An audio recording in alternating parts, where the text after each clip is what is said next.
première leçon d'une série de leçons qui seront consacrées au droit animalier. Aujourd'hui, l'histoire de Delgado. Alors, je suis très content de vous retrouver. Ça fait un petit moment qu'on ne s'est pas parlé par le biais de cette caméra. Pour une nouvelle leçon que je vais consacrer au droit animalier. C'est la première leçon d'une série qui en comptera un certain nombre. Je ne peux pas vous dire pour l'instant combien, mais dans tous les cas, on va se laisser aller. Voilà. Alors, de quoi s'agit-il? En fait, il s'agit d'un article du Code civil, c'est l'article 515-14, qui est issu d'une loi de 2015, et cet article est lui-même l'émanation d'un amendement qu'on appelle d'ailleurs amendement Glavany. Alors je le dis pour ceux qui ne le savent pas, Jean Glavany fut ministre de l'Agriculture et de l'Alimentation entre 1988 et 2002. C'était un ministre de François Mitterrand, c'était un proche de François Mitterrand, et on doit cet amendement à monsieur Jean Glavany. Donc que dit l'article 515-14 du Code civil? Il dit « Les animaux sont des êtres vivants doués de sensibilité. Sous réserve des lois qui les protègent, les animaux sont soumis au régime des biens. » Alors c'est très intéressant parce que vous savez, en droit, on a l'habitude de classer les choses. Et en règle générale, je dirais qu'on est assez binaire finalement, d'une certaine manière. Soit on est une personne, soit on est une chose, mais on ne peut pas être à la fois une personne et une chose. On est soit l'un, soit l'autre. Et les animaux ont toujours été un peu dans une situation où on les assimilait plus volontiers à des biens qu'à des êtres vivants, et avec l'amendement Glavany, on voit bien que finalement on peut être soit une chose, soit un bien, ou alors un être vivant qui n'est pas forcément une personne, mais qui est quand même un être vivant. Alors ce qu'il faut savoir, c'est que cet amendement Glavany, finalement, a été appliqué pour la première fois par la Cour de cassation le 9 décembre 2015 à propos d'une affaire concernant un chiot, à l'époque de race bichon, frisé, Delgado. Et ce chiot, il était destiné d'une certaine manière à tenir compagnie à son maître.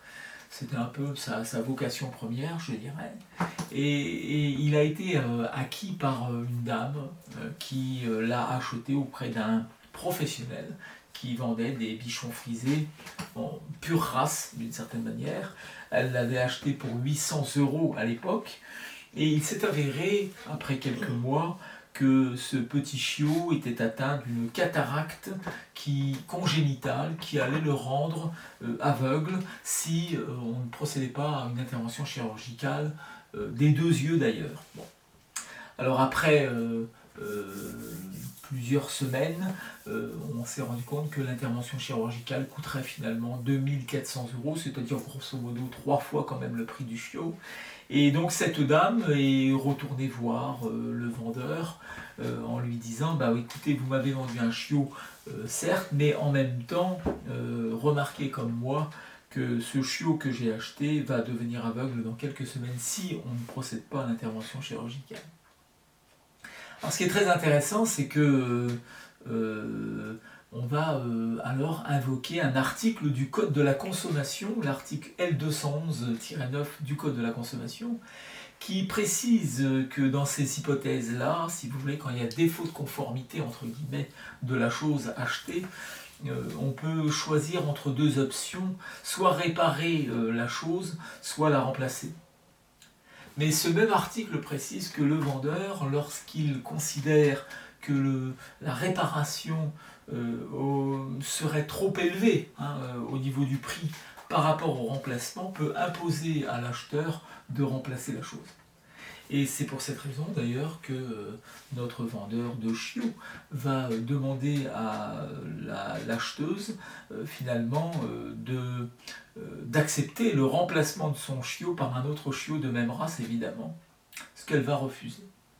Et donc c'est comme ça qu'on va se retrouver dans un premier temps devant le tribunal d'instance de Vannes le 15 avril 2014, et ce tribunal d'instance va donner raison à la propriétaire en prétextant que finalement un chien ou un chiot, qu'importe, n'est pas remplaçable au même titre que le serait n'importe quel objet, et que par conséquent, il serait normal que le vendeur supporte les frais d'intervention chirurgicale sur le chiot, à savoir 2400 €. Notre vendeur, en désaccord avec cette décision du tribunal d'instance de Vannes, va se pourvoir en cassation et on va obtenir, en effet, la décision dont il s'agit, à savoir la décision du 9 décembre 2015 par la Chambre civile de la Cour de cassation, qui va confirmer que, en réalité, on ne peut pas procéder comme le voulait le vendeur au remplacement du chiot. Alors je vous lis un petit extrait. Donc c'est la Cour de cassation qui reprend en grande partie les arguments du tribunal d'instance de Vannes et qui nous dit « Ayant relevé que le chien en cause était un être vivant, unique et irremplaçable, est un animal de compagnie destiné à recevoir l'affection de son maître, sans aucune vocation économique. Le tribunal a ainsi fait ressortir l'attachement de Madame Y pour son chien, en a exactement déduit que son remplacement était impossible au sens de l'article L211-9 du Code de la consommation. » Alors c'est intéressant parce que en fait, la Cour de cassation vient nous dire au fond qu'on ne peut pas substituer à un chiot ou à un chien un autre chiot ou un autre chien, que le chien n'a pas de vocation économique, qu'il était destiné à recevoir l'affection de son maître, que par conséquent, un autre animal en remplacement ne pourrait pas remplacer finalement au bout du compte ce qui avait été investi en termes d'affection dans le premier animal. Enfin, il y a quelque chose de cet ordre-là. Alors c'est intéressant parce que ça veut dire que on reconnaît ici une catégorie juridique un peu particulière, l'animal en tant que, alors je mets des guillemets, personne, en tant qu'être vivant, doué de sensibilité, capable de recevoir de l'affection et donc par conséquent complètement irremplaçable comme l'est n'importe quel être humain finalement au bout du compte.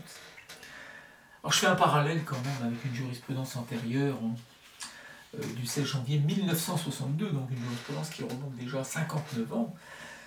Il s'agissait d'un propriétaire de chien qui avait perdu son animal dans le cadre d'un accident provoqué par un tiers et qui avait considéré avoir subi un préjudice personnel, un préjudice moral, un préjudice affectif, un préjudice d'ordre subjectif du fait du décès de son animal, et qui avait obtenu réparation de son préjudice spécifique du fait du décès de son animal. Donc on voit qu'on est un peu dans cette filiation-là avec l'arrêt Delgado. On reconnaît à l'animal quelque chose de particulier. Alors, petite remarque, ou deux petites remarques, pour finir cette première vidéo consacrée au droit animalier. Une remarque d'abord sémantique. Dans la jurisprudence du 9 décembre 2015, on ne parle pas de propriétaire de l'animal, mais de maître. Et ça n'est pas rien, parce que la propriété, si vous voulez, au sens juridique du terme, est un terme qu'on utilise pour désigner la propriété des choses, des biens. Là, on parle de maître, c'est pas tout à fait la même chose. Et puis, une deuxième remarque, c'est que la Cour de cassation, finalement, nous dit que le tribunal en a exactement déduit que son remplacement était impossible au sens de l'article L211-9 du Code de la consommation. Donc en fait, son remplacement est impossible au regard du Code de la consommation. Les conditions posées par l'article L211-9 du Code de la consommation ne sont pas réunies. À aucun moment, la Cour de cassation ne glisse vers l'article finalement 515-14 pour reconnaître de façon expresse que l'animal est un être doué de sensibilité. Elle va évincer en fait cette question d'une certaine manière en se référant exclusivement au Code de la consommation et en considérant finalement que c'est le droit du propriétaire de l'animal, le droit du maître plus exactement, qui est plus reconnu parce que quelque part son animal est le réceptacle de l'affection que lui a donné à cet animal. On est très loin encore, pour l'instant, de la reconnaissance de ce que l'on appelle la sentience de l'animal, c'est-à-dire la capacité à ressentir des émotions. Non, pour l'instant, ce que l'on met en avant davantage, c'est plutôt le fait que le maître finalement s'est investi envers son animal et que ce réceptacle que constitue l'animal est un réceptacle unique qu'on ne peut pas remplacer. On n'est pas encore tout à fait dans la reconnaissance de la sentience animale, mais je parierais quand même que les choses vont évoluer dans ce sens assez vite. Donc les prochaines leçons viendront vous raconter d'autres histoires et vous apporter d'autres précisions sur l'évolution juridique du statut de l'animal dans notre société. À bientôt mes amis.